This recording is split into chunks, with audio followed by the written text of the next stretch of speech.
नमस्कार। 76वें स्वतंत्रता दिवस के अवसर पर साहेबंदगी की समस्त संगत और मेरी ओर से समस्त देशवासियों को शुभकामनाएं। यूँ तो ये 76वां गणतंत्र दिवस है, लेकिन ये 75वीं वर्षगांठ है, क्योंकि पहला स्वतंत्रता दिवस तो 15 अगस्त 1947 को था। 47, 48, 49, 50, 4 और 50, 54 और 22, 56, लेकिन वर्षगांठ ये 75वीं है। 75 साल हुए हैं, इसलिए ये डायमंड जुबली भी है स्वतंत्रता दिवस की। इस स्वतंत्रता दिवस का एक बहुत बड़ा महात्म भी है। राष्ट्र हमारा घर है, इसलिए घर में भी तो कुछ सदस्य हैं जिनकी विचारधाराएं भिन्न भिन्न है, लेकिन हम सब एकजुट रहते हैं। हम सब ये सोचते हैं ये हमारे परिवार का सदस्य है।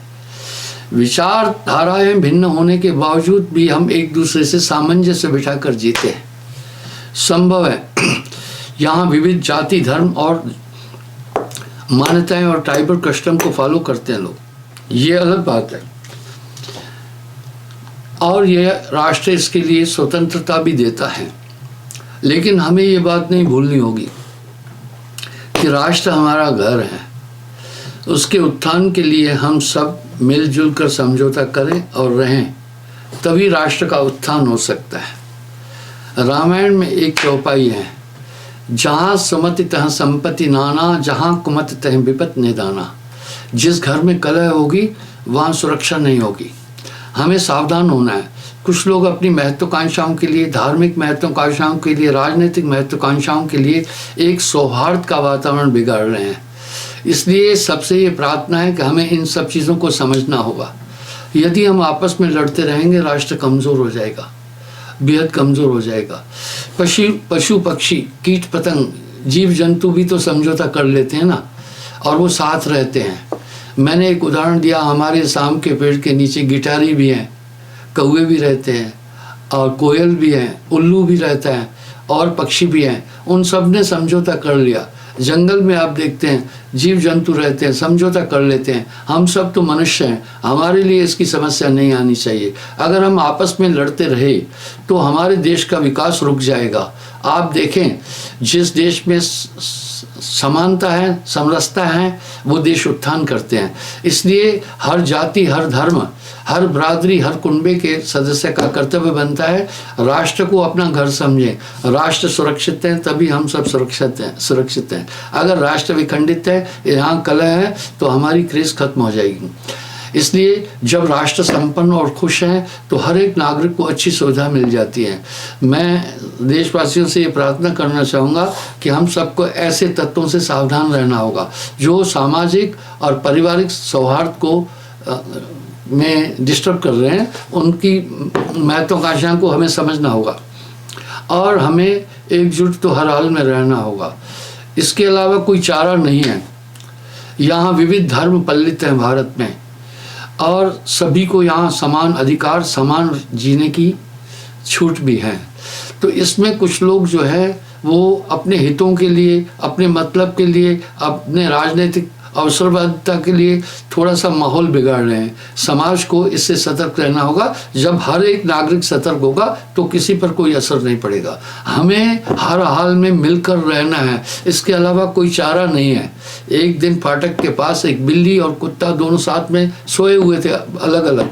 उन्होंने समझौता कर लिया था कि हमें यहीं रहना है, बस हमें इस राष्ट्र के उत्थान में अपना पूरा सहयोग देना है। राष्ट्र का उत्थान, याद रखें, आपका उत्थान है। अगर राष्ट्र में अव्यवस्था है, आप धनी होकर भी सुरक्षित नहीं हैं। अगर राष्ट्र में अव्यवस्था है, आप स्वस्थ होकर भी सुरक्षित नहीं है। जब राष्ट्र संपन्न रहेगा, हर एक नागरिक संपन्न रहेगा। हर एक नागरिक का कर्तव्य बनता है कि राष्ट्र के उत्थान के लिए मिलजुल कर रहे और अपना सहयोग, अपनी सहभागिता दिखाए।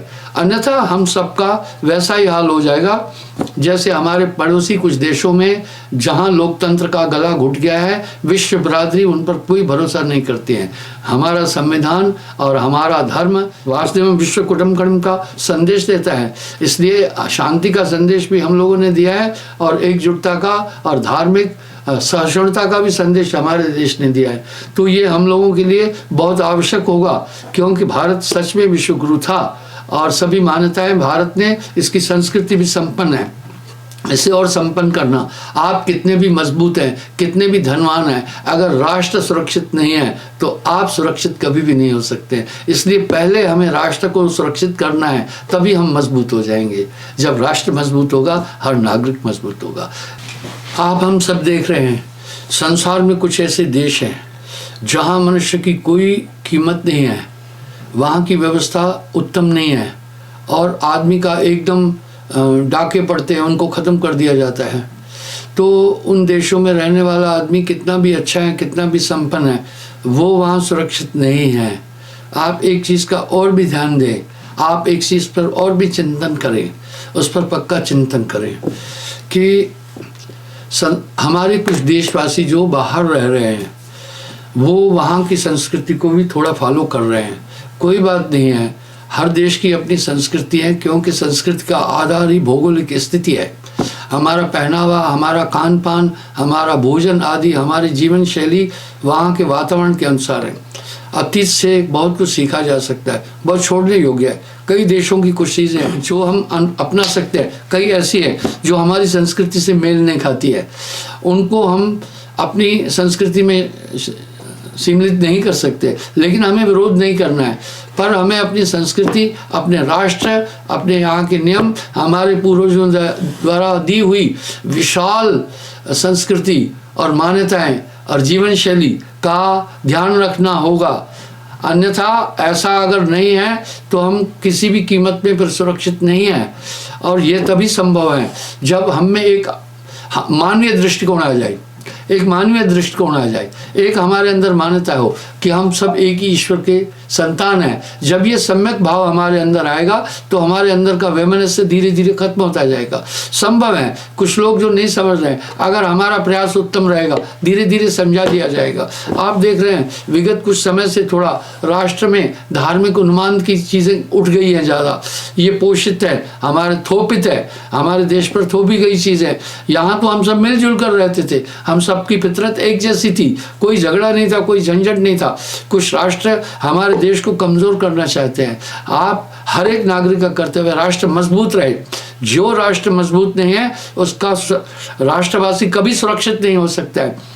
मैं पुनः इस अवसर पर अपनी सेना को सल्यूट करता हूँ।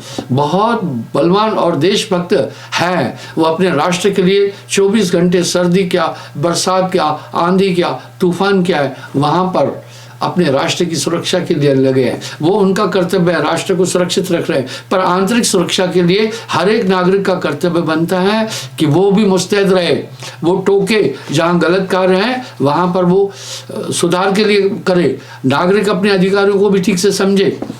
मैं तो ये चाहूँगा कि हमारी पाठ्यक्रम पुस्तकों के अंदर भी नागरिकता का लक्ष्य और नागरिकता क्या है, नागरिक के क्या कर्तव्य हैं, ये अवश्य शिक्षा दी जाए। जिससे क्या होगा, नागरिक अपने कर्तव्य को समझेगा और वो राष्ट्र के प्रति समर्पण की भावना आ जाएगी। राष्ट्र के प्रति समर्पण की भावना आवश्यक है और आज की आवश्यकता है।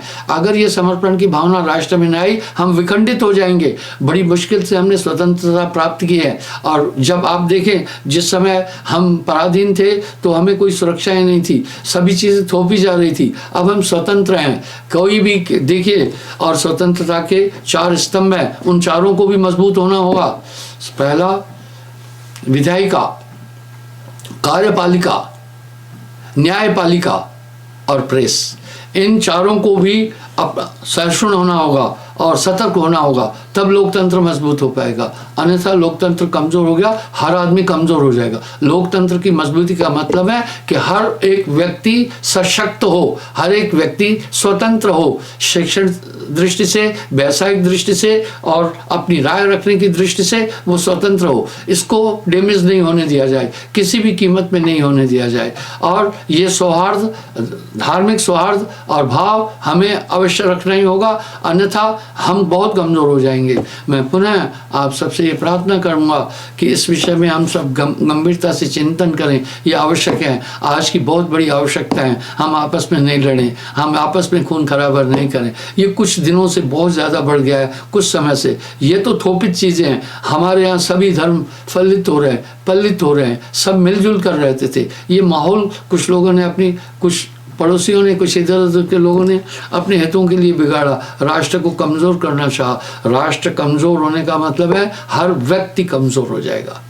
पुनः मैं इस स्वतंत्रता दिवस पर विशेष है ये आप सबको शुभकामनाएं देता हूँ और आकांक्षा करता हूँ कि हम सब राष्ट्र के निर्माण में अपनी सहभागिता सच्चे हृदय से निभाएंगे। भारत माता की जय।